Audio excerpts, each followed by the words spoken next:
Tu nous entends? Ça fait longtemps qu'on habite ici. Chaque colère, chaque peur, c'était nous.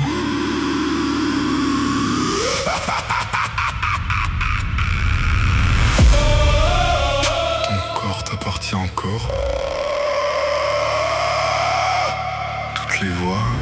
Regarde dans le miroir. Je me suis réveillé dans une chambre froide sans lumière. Les murs semblaient murmurer des prières à l'envers. Mon reflet dans la glace avait l'air d'un étranger, comme si quelqu'un d'autre apprenait à en contrôler. Laisse-nous entrer.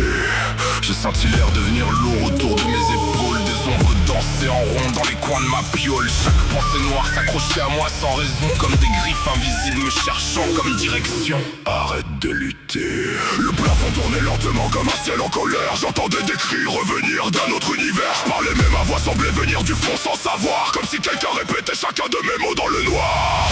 Y'a quelque chose dans ma tête qui frappe contre le mur. On est là. Chaque nuit devient plus longue, chaque regard plus dur. On est là. J'essaie de reprendre le contrôle mais ça me glisse entre mes doigts. Entre les ombres et les flammes je reconnais même plus ma voix. Le chétan me fixe encore quand j'ai quitté la pièce. Et les démons dans ma tête connaissent déjà mon adresse.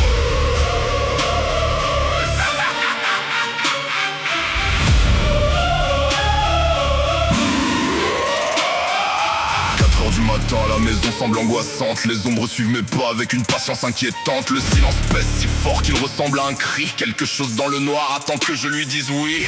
Dis-le, accepte-nous. Les cadres grincent au mur, les portes parlent entre elles. Chaque battement de mon cœur ressemble à un rappel. J'essaie de prier mais les mots se mélangent dans ma gorge, comme si toutes ces voix se disputaient le même corps. Trop tard.